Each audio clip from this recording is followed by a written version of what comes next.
Hacia la cuarta década del siglo XIX, en el Perú, poder, política y leyes eran objeto de ajustes y desajustes, producto del enfrentamiento entre liberales y conservadores. Pocos años habían transcurrido desde la independencia, pero la incipiente república no estaba consolidada. El Estado y sus instituciones eran aún de funcionamiento precario.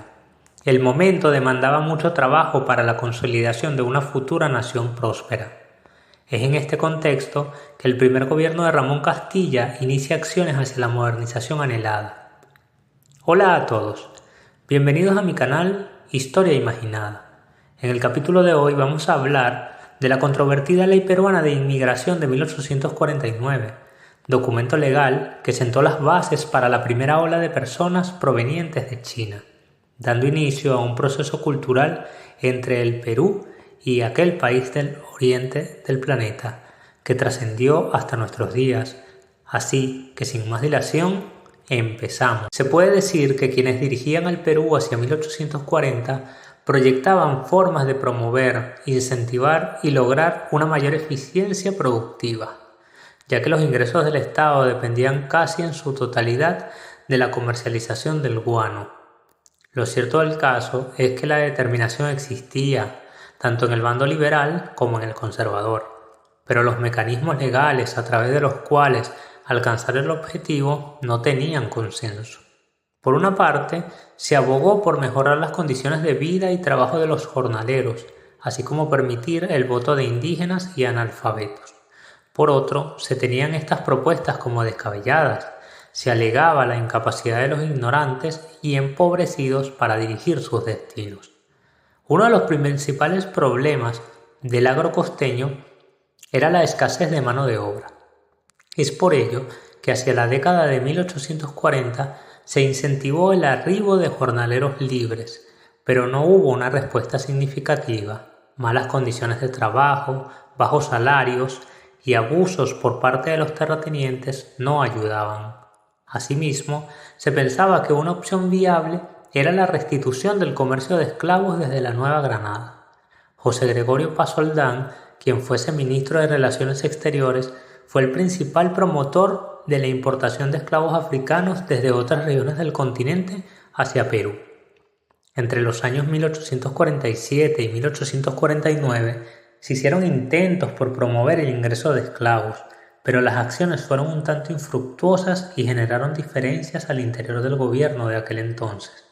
Este obstáculo impulsó la idea de una ley migratoria que prometía dinero del guano, tierra y subsidios legales a aquellos que organizaran el arribo al Perú de jornaleros extranjeros. Si te gustan este tipo de contenidos acerca de la historia del Perú y el continente americano, te invito a suscribirte a mi canal, activar la campanita de notificaciones para que juntos podamos imaginar la historia. Seguimos. En este escenario ganó terreno una propuesta de ley migratoria escueta y manchada con intereses económicos personales y con un presumible tinte político. Todo esto tenlo en cuenta, ya que más adelante te explico por qué. Basada en el concepto de trabajo cautivo o trabajo no abonado, la Ley General de Inmigración de 1849 abrió las puertas para la llegada al Perú de cientos de migrantes provenientes de China. A pesar de que la ley contemplaba el incentivo para que los comerciantes peruanos ejecutaran la introducción al país de colonos provenientes de cualquier parte del mundo, hasta julio de 1851, todos los barcos que llegaron al puerto del Callao provenían de China y trajeron, según documentos de la época, un total de 1.544 personas. Esto se debe fundamentalmente a que la ley otorgaba una prima económica, el doble de mayor en comparación con la que se pagaba por jornaleros de otras nacionalidades. ¿Recuerdas que te dije que la ley era escueta y mostraba signos de favorecer intereses y tener tintes políticos? Te lo explico. Esta ley solo tenía 5 artículos. Como escuchaste, 5 artículos fue lo estipulado por los legisladores para regir en materia migratoria.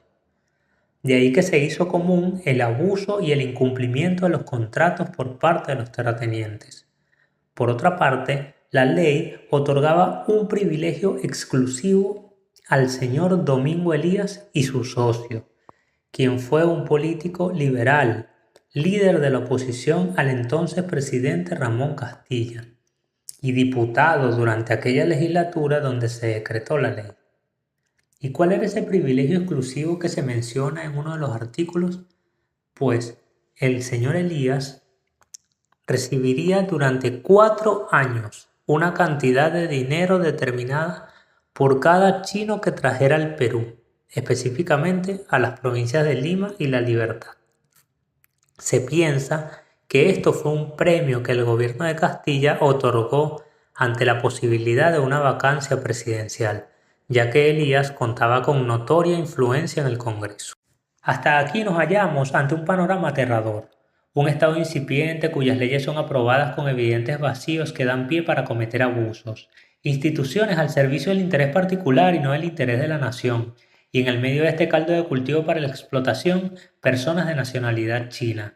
¿Te imaginas estar en un país que no es el tuyo, donde no hablan tu idioma, donde no practican tu religión, donde la cultura y las prácticas sociales son totalmente distintas?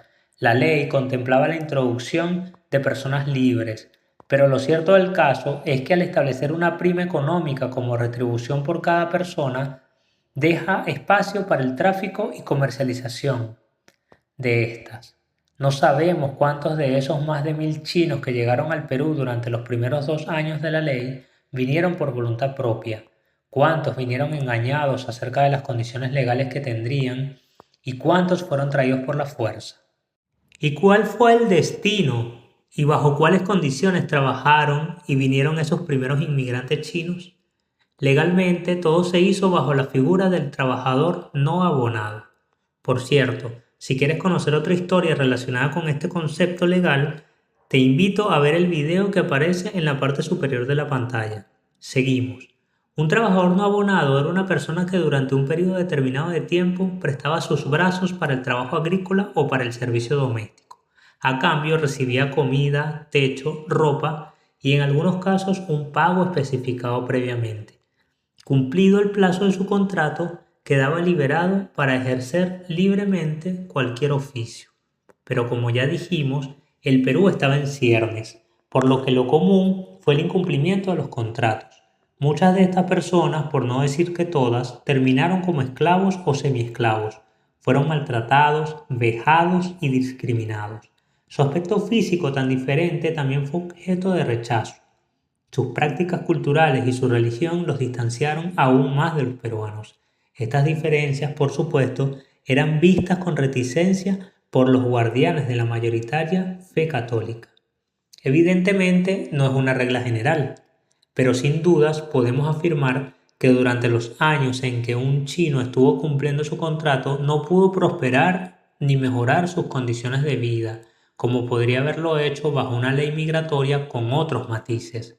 La ley chinesca, como llegó a llamársele, fue el fundamento legal que permitió el sacrificio y la explotación de miles de personas en el Perú durante la cuarta década del siglo XIX.